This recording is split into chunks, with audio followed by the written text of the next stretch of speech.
Good morning friends, welcome to the teleconferencing session of School of Agriculture. Today we will be covering the diploma program in value added products from fruits and vegetables, and we will be taking the course 7 BPVI 007, that is food quality testing and evaluation.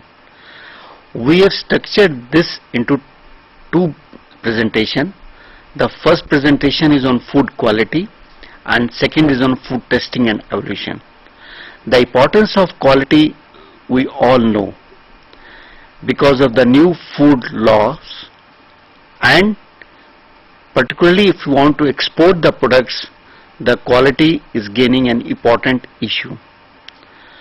So we have requested Dr. S.K. Saxena, who is the director for the Center for Analysis, Research and Training, to cover this topic.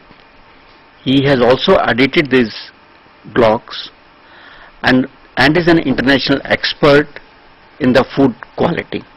He has a long experience, around 20 years experience, and I am sure he is very much competent enough to handle this food quality aspects. I will request Dr. Saxena to cover the first block, food quality, which has the 3 units. So Dr. Saxena, please. Good morning all of you. Thank you, Dr. Saluja.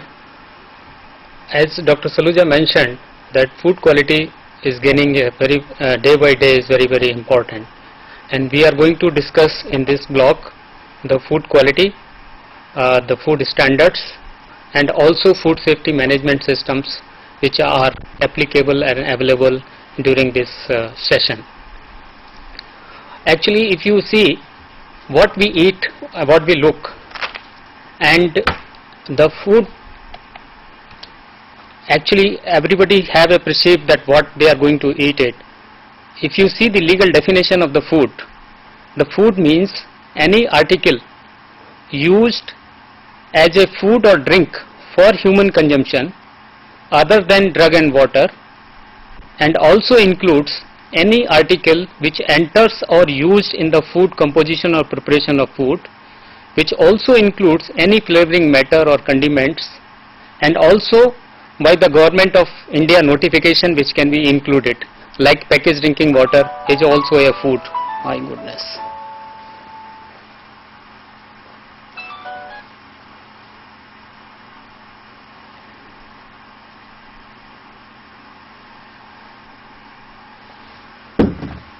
Sorry.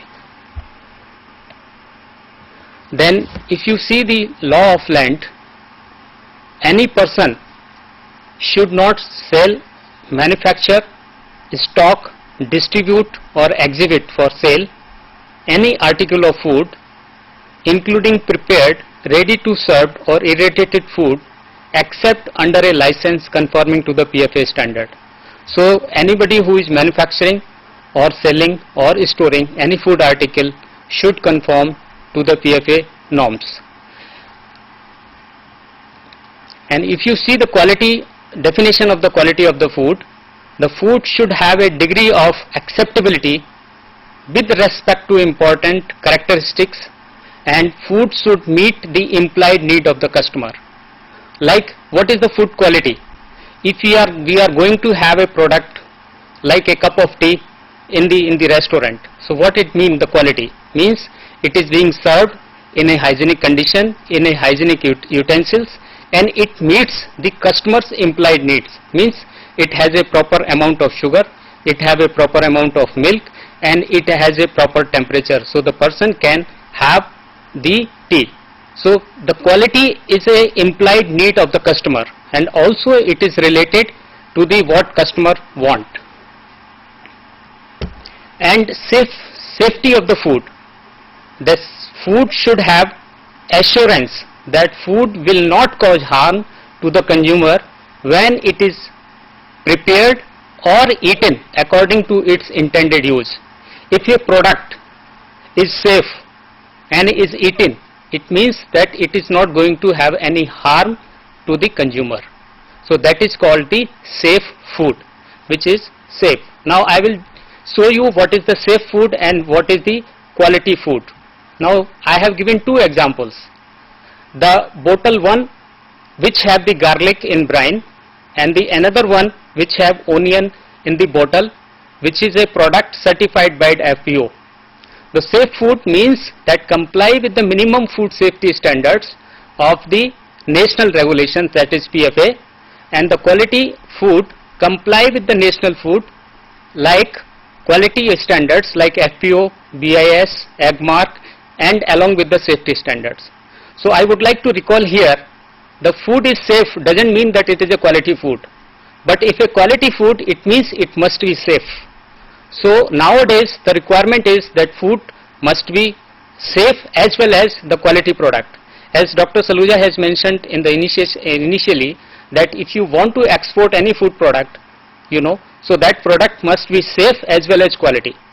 So quality norms should also be met and the safety norms should also be met. That's why lot of testing as per the national and international standards are required. Now if you see the food quality attributes, actually we eat with our eyes. So any food product, once we see, it is first attracted with our eyes, and eyes is a very important tool judging the quality of the food.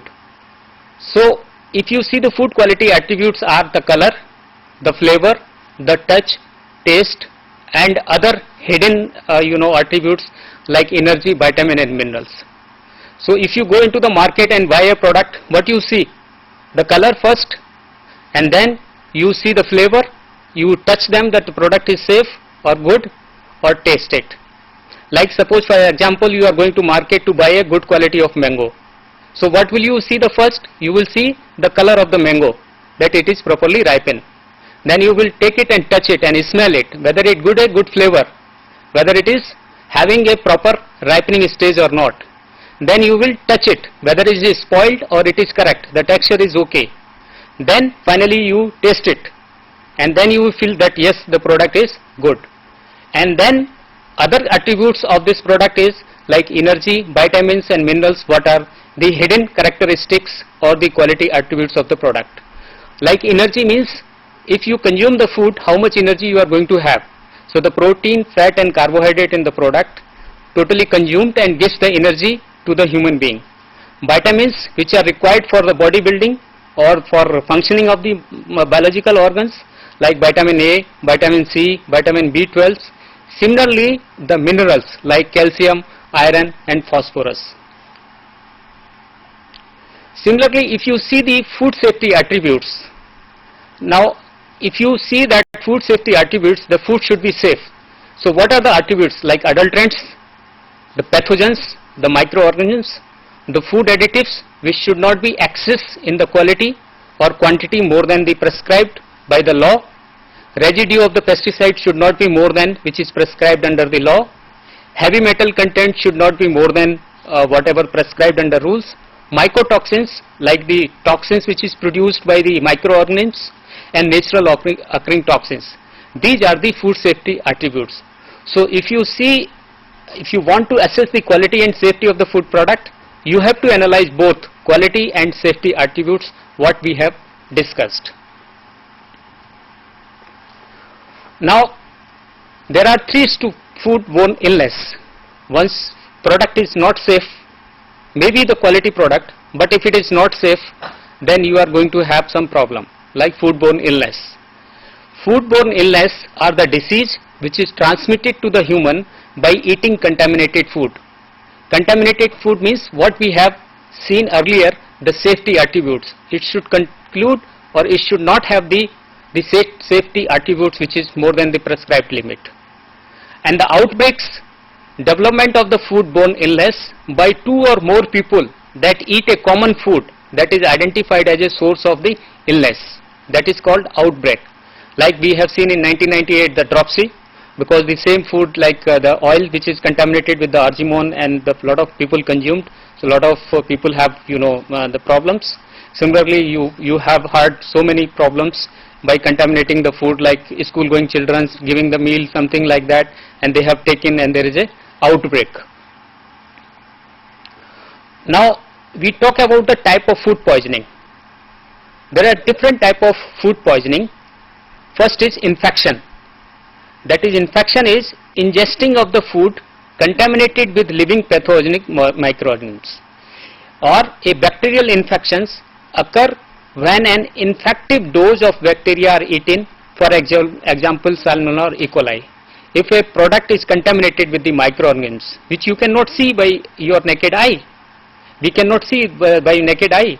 Even when we go into the market and buy a product, we cannot see whether it is infected with the pathogens. It can only be analyzed in the lab and find out whether the product is free from pathogens or not. The second type of food poisoning is intoxication, that is ingesting food contaminated with the toxin produced by pathogenic bacteria, like the food is stale and it has some bacteria's growth and it is intoxicated. And what are the causes for food poisoning? If your stomach is disturbed, or you have taken a food which is contaminated, then there is a food poisoning. And we have listed number of causes for the food poisoning. First, failure to thoroughly cook or heat food. If the food is not cooked properly, because why we cook the food? Why we boil the milk? Because we boil the milk to kill the bacteria. Ideally, milk is not required to boil because it has lot of protein and other things. But in our country situations, raw milk is not safe. So we have to boil the milk first, we take it. So if any product which is not properly cooked or heat, it can be a cause of food poisoning. Failure to the properly cool processed food. If food is put in the refrigerator, a refrigerator is supposed to food should be safe, but if it does not maintain the temperature, then there will be a chance of food poisoning. Infected employees who practice poor personal hygiene, like in factory, the personnel who is handling the food, if it is infected, that could be a source of food poisoning.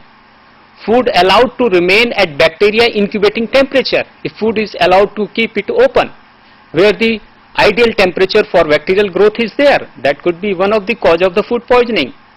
Raw contaminated ingredients incorporated into the food that receives no further treatment, that may also cause one of the food poisoning.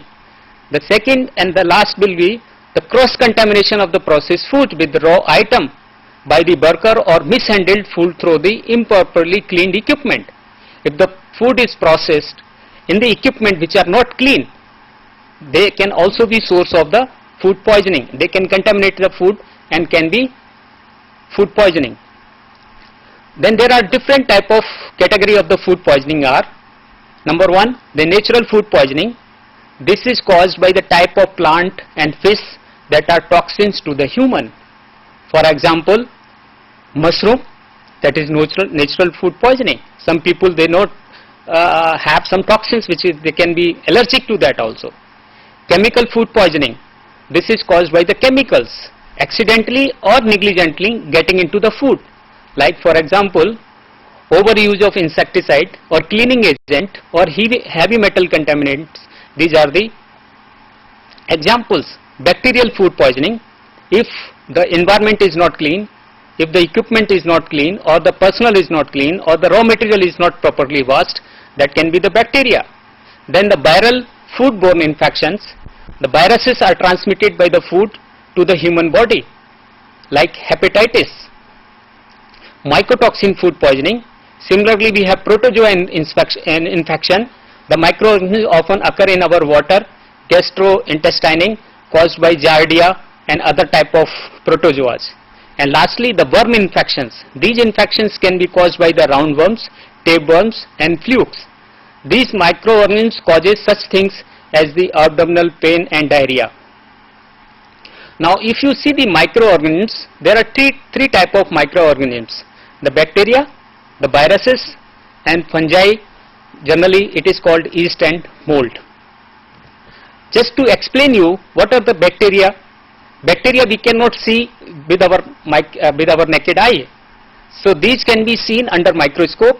These are single celled, colorless, plant bacterial cells divided into two approximately equal parts called binary fission. These can develop spores when conditions are favorable. These spores can withstand cooking, boiling and freezing temperature. That's why you feel sometimes the food is properly cooked even then it is spoiled because some bacteria can resist up to that temperature. These can change back to the live cells when conditions are improved. So sometimes they are in the hibernated stage. Once the temperature is favorable, they can grow and they can contaminate the food. Similarly, the viruses, extremely small microorganisms, 1/3 of or 1/100th of the average bacteria. So it is 1/3 or 1/100th of the less than the size of the bacteria. Then we have fungi and yeast. These spores are present in the air, in the environment. That's why once a food is being processed in the food factory, the proper care should be taken that yeast and mold should not be grow or their spores should not be there. We also create similar facility in the laboratory to test it because these are present in air. So we mention in the laboratory under the laminar flow. So we see that everything is okay and only the contaminated sample is being tested. Now there are different type of bacteria like Bacillus cereus. It is a gram-positive rod like structure. It can grow at 30 degrees centigrade. Then we have Clostridium botulinum. This is also one of the pathogen found in the food product. Then very commonly that is a Salmonella. This is a pathogen and it is a gram-positive motile rod. It is a non-spore forming and facultative and anaerobic in nature, and it can be examined in the food product and can be examined in the laboratory. Similarly, Listeria, it can grow at 35 to 37 degrees centigrade. So our conditions, the normal conditions where the temperature is 30 to 37 degrees centigrade is very favorable to almost all type of bacteria which can be very well grow. So that's why it is one of the fundamental fact and the principle that food once it is cooked should not be stored at the normal condition. Either it should be chilled at the refrigerated condition or it should be put into the oven so the temperature is high and these bacteria cannot grow and cannot spoil the food product. Similarly, there are number of bacteria are there and can spoil the food. Another thing I would like to remind here that water also contains some of the virus and bacteria, and water is one of the ingredient for the food preparation. So if water is not clean, not safe, then you take care of all these things, but even then your product is going to be infected. So the cleanliness of the water, the quality of the water is very important, and once a food is being produced, it should be taken care of it, and very well it should be examined and can be tested. And some of the preventive measures can also be taken to avoid the contamination of these type of foods, and there are different measures are there. Now here the example I will show you, that you see the two Petri plates with the greenish type of bacteria which they grow, that is Bacillus cereus, and yellow which is only the medium is there and there is no Bacillus cereus, so it can be identified. Now I would like to mention here and clearly clarify to all of you that bacteria cannot be seen with our naked eye. So what we have to give them the food which is called as media. We have to give them a temperature, we have to incubate under the incubator, and then we can only see they form the colony, and then we can see that yes, there is a bacteria. Similarly, another example of the Listeria, here you see the brown colored colonies. These are also grown into the food that have come, and similarly the food is inoculated into the media in the Petri plates. They have been incubated at a particular temperature and then they are grown and they can be identified. Further to this, there is a technique called as gram staining technique. By this technique we can identify the bacteria. This is a confirmatory test, and gram staining is a scientist who developed this stain, that's why it's called gram stain. Some bacteria are gram staining positive, some are gram negative. So by confirmative test we can find out that which type of bacteria is. To summarize, how to do this gram staining technique: prepare a thin smear of the growth on the agar slant on a clean glass slide, air dry it for 1 minute with ammonium oxalate crystal boylate solution, wash the slide in water and immerse in the Luzol solution for 1 minute, wash the slide in water, blot dry with the blotter paper, decolorize with the ethyl alcohol for 30 seconds, again blot and cover with the counter stain with the for 10 seconds with the safranin, wash, dry and examine under oil immersion. And what is the indications for gram negative and gram positive? If the bacteria is gram negative, the cells of the bacteria which decolorize and accept the safranin stain are pink in color and defined as gram negative. And gram positive, cells which do not decolorize but retain the crystal boylate stain are deep blue in color and defined as gram positive. So this is a confirmative test. By gram negative and gram positive, you can identify the bacteria is a gram negative and gram positive. Now, as we see the food control management system, food control management system is a mandatory and regulatory activity of the enforcement by a national or local authority. In our country, the food control management system today lie with the Ministry of Health under PFA department, that is Prevention of Food Adulteration Act. And what is their role? The role is to provide consumer protection, so they should not get the adulterated or the contaminated food, to ensure that food during the production, handling, storage, processing, distribution are safe and wholesome and fit for human consumption. So if you are going to buy a product from the market, who will ensure that product is safe? That food control management, the food enforcement agency. Of course, there is a responsibility of the producer that they should make sure that product is safe, but some regulatory agency should also control is there. Now if you see the food control agency, in any country the food control agency is set by the parliament, because this is a regulatory body, and under the parliament there is a responsible minister for that. There is a food control agency, there is a chief executive officer, and there are the different wings. There are the pillars: the food inspection, food standards, food analysis and support services. So here I would like to mention that our parliament has set up this act. Now today's new Food Safety Act has come, which is going to implement in near future. The responsible minister is Health Minister. The food control agency is the PFA department. There is a DGHS or AGG PFA, the chief executive officer. Under him there are the different wings: food inspection. The food inspector collect the sample from the market, get them analyzed. The CCFS, the food standards body who makes the standards. The food analysis, the laboratory who analyze the food, and support services. So this is the overall food control agency system in any country.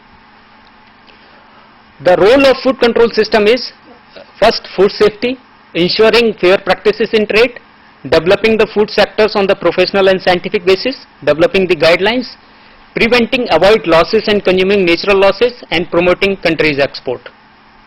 The objective of national food control systems, which I have already discussed, the major is protecting public health by reducing the risk of foodborne illness. That's why the new systems like HACCP, like food safety management system, good manufacturing practices, good hygiene practices, they are coming into the pictures.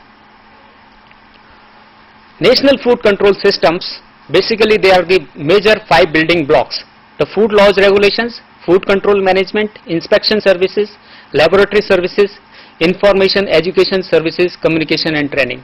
What we are emphasizing here, the information and education, communication and training, by which this program we are communicating, we are educating all of you that these are the systems earlier. Now you see, if there is a building and there are 4 or 5 pillars are there, and if one pillar is not up to the mark and is not having the strength, then the whole building is going to collapse.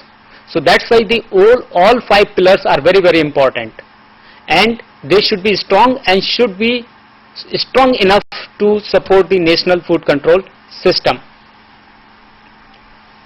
Nowadays, if you see the worldwide situation, there are different type of food control systems are there: multi-agency system, single agency system, and integrated system. today's in our countries, our food control system is multiple agency. So if you see, the Ministry of Health is involved, Ministry of Food Processing is involved, Ministry of Commerce is involved, Ministry of Agriculture is involved, Ministry of Science and Technology and Ministry of Food Consumer. These are the major agencies or ministries are involved.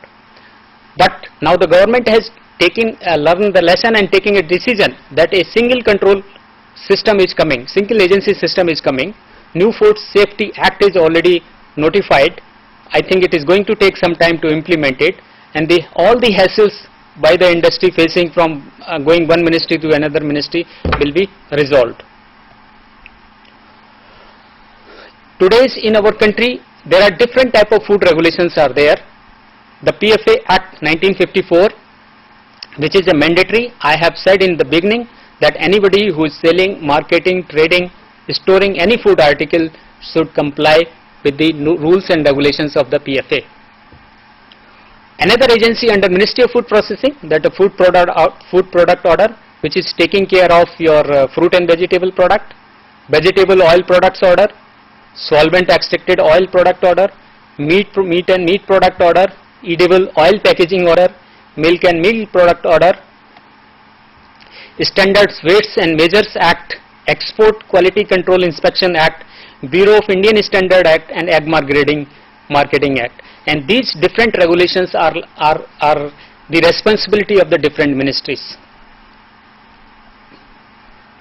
Now if you see the PFA Act 1954 and Rules 1955, the basic purpose of this is they define the food products. Through the CCFS and its subcommittee, they make the food standards which should be implemented. They also lay the food rules. They have the food inspectorate. The food inspectors goes in the market, collect the samples. They have a complete analysis system. So the food inspector collect the samples, send to the analytical lab, public analyst lab, they analyze. And they have also, if the product is not meeting the requirement, the prosecution and penalties. And also the PFA also have a contact point for the Codex, the International Food Regulations. The BIS, the Bureau of Indian Standards Act, this is the main job is the formulating the standards and guidelines, ensuring the quality and safety of the product, which is compulsory ISI certification. Like packaged drinking water is compulsory ISI certification through PFA and to be implemented by the BIS. So they are also ensuring that is the responsibility of the BIS to make sure that all the packaged drinking water is meeting the requirement of ISI standard. Ensuring the quality or safety of the food, quality system certifications, and BIS is also a contact point for the WTO matters. Then we have Export Inspection Council. This is under Ministry of Commerce. This is the official agency for certifying the product which are meant for export. They are also establishing the quality standards for the product which are compulsory or mandatory pre-inspection and certification. They issue certificate of origin and health, and they also have a arrangement for the equivalence of the trading. Then we have AGMARC, which is under Ministry of Agriculture. That is a system for post-harvest grading of agriculture produce, product quality certification, ensuring safety of the products, network of the laboratories, ensuring quality of imported food. Then we have a FPO, which is under Ministry of Food Processing. They also take care of the fruit and vegetable products, ensuring GHP and GMP, promotion of the quality system like HACCP, financial assistance to installing quality system, and promotion of R&D.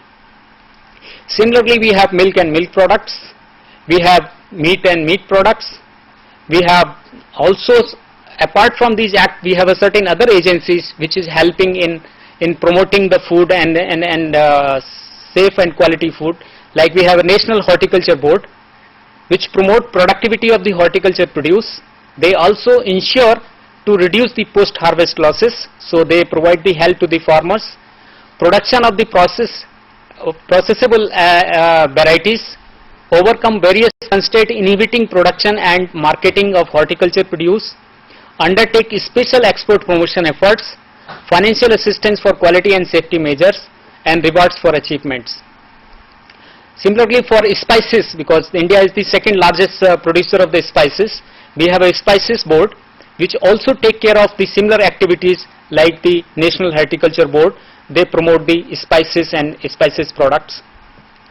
We have a coffee board. Similarly, we have a tea board for the tea products. We have a coconut development board for the coconut products.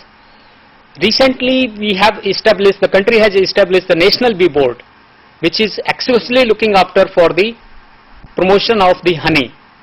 And you know, India has the largest potential for export of honey, and this is a dual advantage for the farmer. So they established the good beekeeping practices, registration of beekeepers and exporters. They provide necessary training to the beekeepers, monitoring the quality and safety of the honey which is exportable, because if anybody export any product and something goes wrong, then the problem with the country, the image of the country in the problem. So this is the responsibility of the country to ensure the quality of the exported product are met the requirement of the importing country. So National Bee Board is basically helping for the honey exporters or honey producers. Ensures measure to reduce the post-harvest losses and undertake special export promotion effort. There are certain international organizations are there which have to have in line with the national standards. So like Codex Alimentarius Commission, which is a joint FAO and WHO program, and these Codex standards are referred under WTO because India is a WTO signatory. So whatever WTO is referred for the food standards like Codex standard, we have to see that our standards are harmonized. Not necessarily we should be at par with the Codex. If we have a scientific evidence, we can have more stringent standard than the Codex, and we can relax also the Codex as per the Codex standard. So we can have, but for the reference we can take the Codex standards for the international trade as a benchmark for the international trade. Why Codex standards is being treated as a international standards? Because there are 176 countries are member, and they represent 95% of the world population in the Codex standard making. And Codex standard making formulation process is a very rigorous. So and every standards, every guideline passes through number of steps, and all these opinions and the will be taken while formulating these standards. Similarly, we have a standard international organization for standardization that is called ISO. This ISO has a very similar role as a BIS, because BIS formulates the standard at the national level, and ISO formulates the standard at the international level. And the role of the ISO and BIS is almost similar. BIS has the role at national level and ISO has at the international level. The recent development, what Dr. Saluja has in the initiation at starting they have mentioned, the Food Safety and Standards Act 2006 has already been passed by the Parliament. If you see, initially this act was meant to repeal all the acts and orders which are dealing with the food products. But there are certain amendments with this act. So today's the situation is it is repealing only PFA and all the orders like FPO, MFPO, MMPO, BOPO and EOPO. These are all the product order which is related to the food regulations are being appealed. We will see and we will feel our experience in future how this Food Safety Standard Act, new act is being implemented, and how the multi-agency system is going to be single agency system, and what will be the advantage. The advantage and disadvantage is well known for the multi-agency and single agencies, and it has also been estimated that by 2020 the India is going to be the world food factory. So there is immense scope for the food production, and we have to be ensure that food is safe if we are going to be tomorrow the world food factory. Now we touch about the food safety. If you see how the food is to be safe, there are three type of hazards. The food hazards are the biological hazards, which I have already told that these cannot be seen by the naked eye. These are called biological hazards. These are the microorganisms. The chemical hazards, which is through the chemicals like the cleaning agents, like the residue of pesticide, like the residue of heavy metals, and physical hazards. Physical hazards comes like the glass, metal pieces, or any other extraneous matter. Food safety measures, if you see, are good manufacturing practices. If you follow the good manufacturing practices, there is a possibility that you are going to minimize to have any type of hazard in your food product. So today the government is going to come with the standards of the GMP. It is at draft stage, and maybe in near future it is going to be implemented. The another international guidelines are hazards analysis on critical control point. This is known in short it is called HACCP. This is also endorsed by the Codex, and again it is a process by which you can minimize to have these type of hazard in your food product. And very new recent advancement is the new ISO standard has come. This is ISO 22000, which is food safety management system. It basically nothing, it is a amalgamation of ISO 9001 and HACCP. So it has all the quality system management system in place and also HACCP in place. So that's why it is called food safety management system, and this is a standard, it can be implemented. HACCP and GMP are the guideline, but ISO standard is implemented. I would like to mention here there is a difference between guideline and standard. Guidelines can be deviated, can be here and there, but standard cannot be deviated. So if your industry is certified to ISO standard, it has to follow all the requirement of standard ISO 22000, which includes the requirement of ISO 9001, that is quality management system, and HACCP, that is a food safety management system. So this total standard is called as food safety management system. Now if you see the principle of HACCP, there are 7 principles of HACCP. If you are going to implement the HACCP in your food factory, it should have, first the process plan, and you can identify the hazards. First of all 3 type of hazards. What could be the physical hazards, what could be the chemical hazard, and what could be the biological hazard. If you are running a food factory, you can understand from where these type of hazards can come, and you can make your process plan, and during the process plan you can identify the critical control points from where these hazards can come into the food factory. And once you determine the critical control point, then you establish the critical limit for those parameters. For example, pesticide residue, it is coming through the raw material. Okay, there is no other source from where the pesticide residue can come into your food factory. Maybe another source is from if you have a pest control system, that is only through the cross contamination. But really, if a pesticide residue coming into the food product, it can come only from your raw material.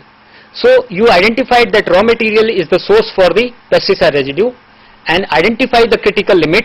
Critical limit should be the below the legal limit. Suppose legal limit say 1 ppm.